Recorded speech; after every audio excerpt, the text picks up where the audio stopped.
ایک دن بادشاہ نے اپنے 3 وزراء کو دربار میں بلایا اور تینوں کو حکم دیا کہ تینوں ایک ایک تھیلا لے کر باغ میں داخل ہوں اور وہاں سے بادشاہ کے لیے مختلف اچھے اچھے پھل جمع کریں۔ وزراء بادشاہ کے اس عجیب حکم پر حیران رہ گئے اور تینوں ایک ایک تھیلا پکڑ کر الگ الگ باغ میں داخل ہو گئے۔ پہلے وزیر نے کوشش کی کہ بادشاہ کے لیے اس کی پسند کے مزیدار اور تازہ پھل جمع کرے، اور اس نے کافی محنت کے بعد بہترین اور تازہ پھلوں سے تھیلا بھر لیا۔ دوسرے وزیر نے خیال کیا کہ بادشاہ ایک ایک پھل کا خود تو جائزہ نہیں لے گا کہ کیسا ہے، اور نہ ہی پھلوں میں فرق دیکھے گا، اس لیے اس نے بغیر فرق دیکھے جلدی جلدی ہر قسم کے تازہ اور کچے اور گلے سڑے پھلوں سے اپنا تھیلا بھر لیا۔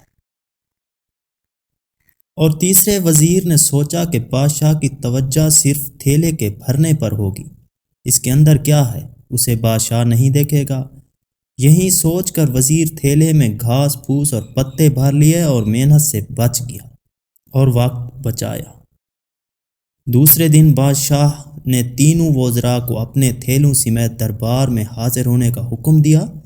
تینوں دربار میں حاضر ہوئے تو بادشاہ نے تھیلے کھول کر بھی نہ دیکھے اور حکم دیا کہ تینوں کو ان کے تھیلوں سمیت 1 ماہ کے لیے دور دراز جیل میں قید کر دو۔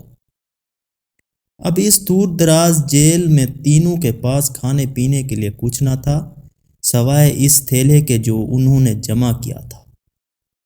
اب پہلا وزیر جس نے اچھے اچھے پھل چن کر جمع کیے تھے وہ مزے سے اپنے انہی پھلوں پر گزارا کرتا رہا یہاں تک کہ 1 ماہ بآسانی گزر گیا۔ اور دوسرا وزیر جس نے بغیر دیکھے تازہ خراب تمام پھل جمع کیے تھے اس کے لیے بڑی مشکل پیش آئی۔ کچھ دن تو تازہ پھل کھا لیے لیکن پھر کچے اور گلے سڑے پھل کھانے پڑے جس سے وہ بہت زیادہ بیمار ہو گیا اور اسے بہت زیادہ تکلیف اٹھانی پڑی۔ اور تیسرا وزیر جس نے اپنے تھیلے میں گھاس پھوس ہی جمع کیا تھا وہ کچھ دن بعد ہی بھوک سے مر گیا کیونکہ اس کے پاس کھانے کو کچھ نہ تھا۔